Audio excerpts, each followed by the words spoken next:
자, 네. 이번 영상에서는 반도체 공학 2주차 강의 요약본을 리뷰하도록 하겠습니다. 네. 첫 번째 장에서 에너지 밴드 다이어그램에 대한 설명이 나와 있는데요. 일단 밸런스 밴드에는 이 밸런스 밴드 밑쪽에는 공유결합을 이루는 전자들이 있기 때문에 자유롭지 못한 전자들이죠. 반면에 컨덕션 밴드에는 움직일 수 있는 이 모바일 일렉트론이 존재합니다. 그리고 실리콘의 이제 익스트린식 실리콘의 경우에는 도너가 들어왔을 경우 도너의 에너지 레벨은 컨덕션 밴드와 붙게 되고 억셉터는 밸런스 밴드에 붙는 것을 확인할 수 있습니다. 참고로 밴드갭 에너지의 크기는 실리콘의 경우 1.12 일렉트론 볼트입니다. 그래서 이제 세미컨덕터와 인슐레이터, 부도체, 그리고 도체 같은 경우에 양상을 보여주는데 에너지 밴드갭 에너지가 어느 정도여야지 이제 인슐레이터고 컨덕터고 세미컨덕터인지 구별을 하기 위해서 기준이 있는데요. 일단 인슐레이터로 구분이 되려면 에너지 밴드갭 에너지가 4 일렉트론 볼트 이상이어야 합니다. 통상적으로요. 그리고 다음 개념은 이펙티브 매스에 대한 건데 일단 이 일렉트론과 홀의 원래 알려진 그 질량값은 자유로운 진공 상태에서의 값입니다. 그렇기 때문에 원자에 속해 있는 일렉트론과 홀의 경우는 다른 방법으로 계산을 해줘야 되고 이것을 이제 이펙티브 매스라고 하고 어, 원래 매스 값에 첨자를 n이나 p를 적어줌으로써 표시를 합니다.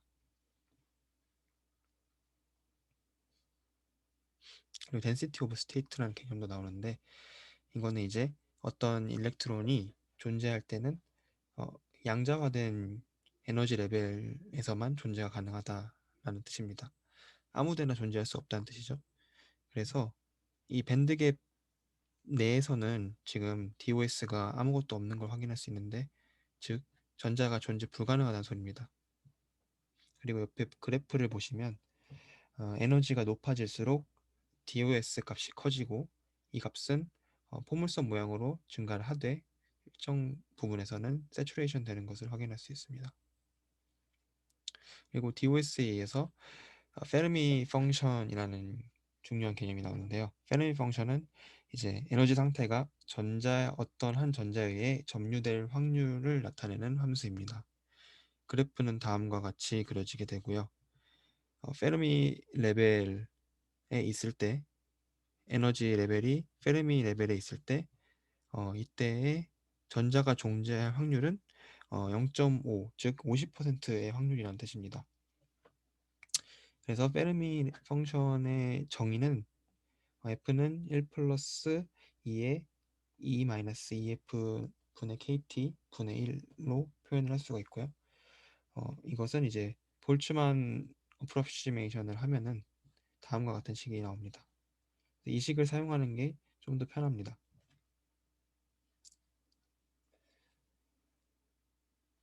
네.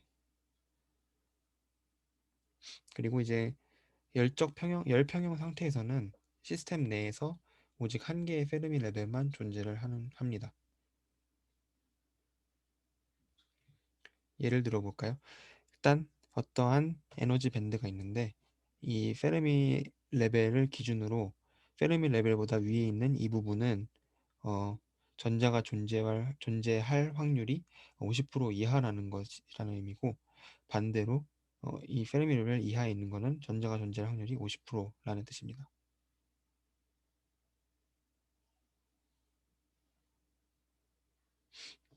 그래서 이 DOS 값과 페르미 펑션을 이용해서 우리는 어, 캐리어 컨센트레이션 값을 구할 수 있습니다. 일렉트론은 N, 그리고 홀은 P로 나타내고요. 적분식은 개념적인 면으로 봤을 때 컨덕션 밴드의 시작부터 끝까지 어, 페르미 펑션과 density of state를 곱해줌으로써 구할 수 있습니다. 그래프로 보면 다음과 같고요. DE와 FE를 곱해서 캐리어의 이 디스트리뷰션 어느 위치에 어느 정도 확산이 되어 있는지 보게 될 수 있습니다. 밸런스 밴드 밑에서는 홀로 볼 수가 있고요. 이때는 이 n 값에서는 f2 곱하기 d2였는데 여기서는 f1-f2 곱하기 d2로 나타납니다. 이제 캐리어 디스트리뷰션을 보면 일렉트론이 좀 더 많은 것을 확인할 수 있어요. 홀보다. 그 이유는 페르미 레벨이 컨덕션 밴드에 가까이 지금 위치한 상태로 가정을 했기 때문에, 즉 n타입으로 간주를 했기 때문에 이러한 결과가 나타나는 것을 볼 수 있습니다. 그래서 복잡한 계산 과정들을 거치고 나면은 일렉트론의 컨센트레이션 값을 구할 수 있는데요. 이때 일렉트론은 NC라는 값으로 정의된 이 값이 있는데요. 이것을 이제 Effective Density of State라고 합니다. 그래서 Effective Density of State와 페르미 그 페르미 레벨의 곱으로 이 일렉트론의 컨센트레이션을 나타낼 수 있는데, 이것이 의미하는 바는 아까 그 적분식에서 우리가 단순 대수적인 식으로 넘어왔잖아요. 그래서 이제 컨덕션 밴드의 에너지 준위가 원래는 이렇게 많이 있는데 이것을 이제 하나 축약을 해서 하나로 가정을 하게 된 겁니다.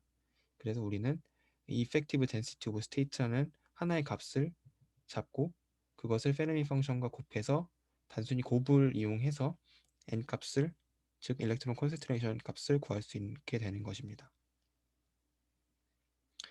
홀 컨센트레이션도 마찬가지로 똑같이 계산해주면, 대신에 이제 홀이니까 전자가 존재하지 않을 확률로 곱하면 되겠죠. 그리고 도핑이 센 부분에서는 볼츠만 어프로시메이션이 성립하지 않는다는 사실을 유념해 두고 넘어가면 되겠습니다.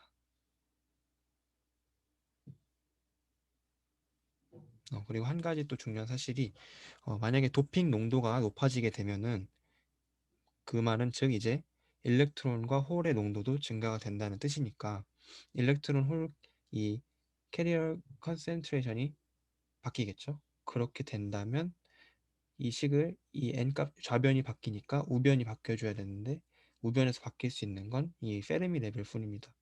그래서 EF 값이 바뀌게 됩니다. 도핑 농도가 바뀌게 되면요. 그리고 이제 n과 p를 이용해서 가장 중요한 성질이 하나 또 나오는데 바로 NP 프로덕이라는 겁니다. 그래서 n과 p를 곱하게 되면은 지금까지는 페르미 레벨의 함수였는데 EC-EV, 즉 에너지 밴드갭 에너지 값이니까 이거는 소자의 그냥 특성이잖아요. 변수가 아니라. 그래서 고정된 값이 나오게 되고, 이것을 NP 프로덕은 ni 스퀘어라는 값으로 인트린직 한 했을 때의 그 캐리어 농도가 있겠죠. ni는. 그래서 ni 값은 역으로 이렇게 산출해낼 수도 있습니다. 그래서 여기 설명이 나와 있죠. NP는 페르미 레벨, 도핑 레벨에 디펜던트하고 ni 값은 그냥 단순한 매트리얼 특성 EG 값이니까요. 그리고 이제 템퍼레처에도 이제 영향을 받게 되죠.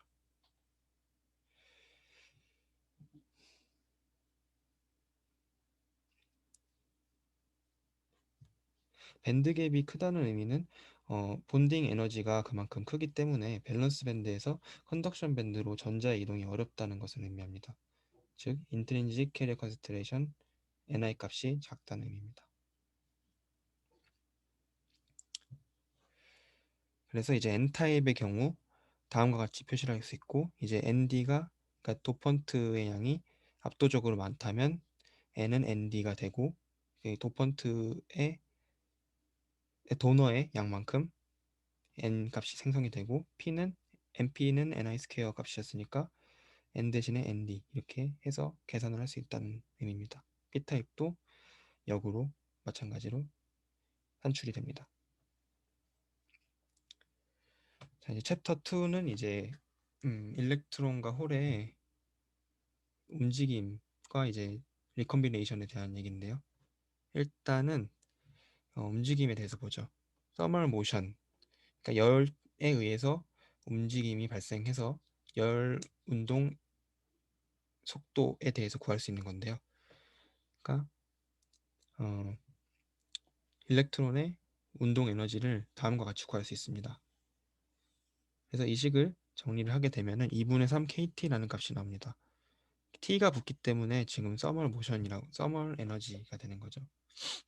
근데 우리는 이제 운동 에너지가 2분의 1 mv 제곱이라는 것을 알고 있기 때문에 둘의 등가성을 이용해서 서멀 벨로시티를 구할 수가 있는데 VTH의 값은 다음과 같습니다. 여기서 m 값은 당연히 이펙티브 매스 값이 됩니다. 그리고 이제 지금까지는 이퀄리브리엄 상황에서의 값만 고려를 했는데 이제는 넌 이퀄리브리엄 상황입니다. 그래서 드리프트와 디퓨전에 대한 개념이 나오게 되는데 드리프트는 한 소자에 한해서 이제 전기장이 걸렸을 때 그 전기장에 의한 전하의 움직임을 뜻합니다. 그래서 아까 봤던 이 서멀 벨로시티보다도 사실 소자의 속도에 영향을 미치는 건 드리프트 벨로시티가 큽니다. 그래서 드리프트 벨로시티는 를 정의할 때는 이 모빌리티 값이라는 게 존재하는데요. 바로 이제 홀의 모빌리티와 일렉트론의 모빌리티 값을 나타내는 뮤 P와 뮤 N입니다. 그래서 V는 뮤 P 곱하기 전기장의 세기 뮤 N 전자의 속도는 방향 때문에 마이너스가 붙고요. 그리고 모빌리티 값은 이펙티브 매스 값 분의 Q 전하량 곱하기 이 타임인데요. 민 프리 타임. 네, 충돌하지 않고 자유롭게 움직이는 시간을 의미합니다. 그래서 민프리 패스라는 개념은 이제 민프리 타임에다가 열 속도를 곱하면 나오는 값입니다. 그리고 지금 우리가 모빌리티를 봤고요. 그리고 이제 이 모빌리티에 영향을 미치는 캐리어 스캐터링에 대해서 보겠습니다. 캐리어 스캐터링은 두 가지가 있는데요. 포논 스캐터링, 그러니까 격자에 의해서 발생하는 스캐터링과 이 아이오나이즈 임퓨리티, 그러니까 이온에 의해서 발생하는 스캐터링이 있습니다. 먼저 포논 스캐터링에 대해서 먼저 보면요.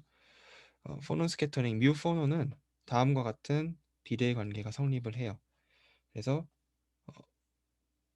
포논 덴시티 이거는 이제 열적 바이브레이션에 의해 생성됐는데 이것이 이제 t와 비례를 하고 그리고 캐리어 서머 벨로시티는 아까 봤듯이 t의 2분의 1 승에 비례를 하니까 이것은 즉 t의 마이너스 2분의 3승에 비례를 하는 것을 볼 수 있습니다.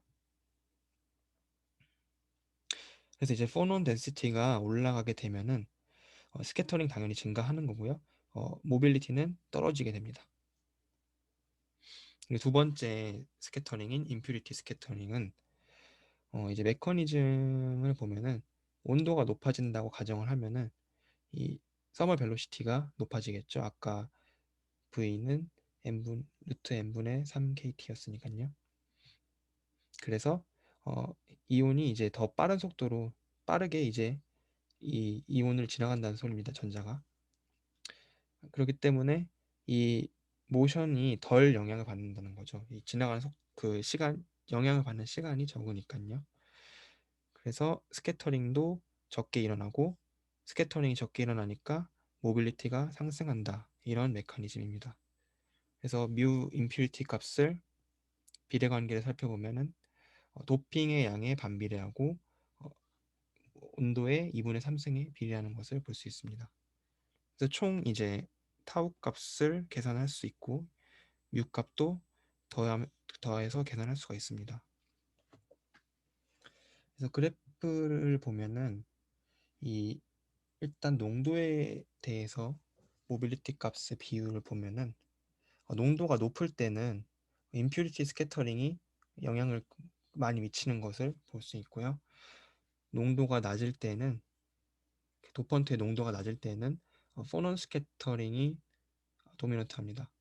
포논 스캐터링이 도미넌트하기 때문에 열에 더 이제 디펜던트해지는 거죠.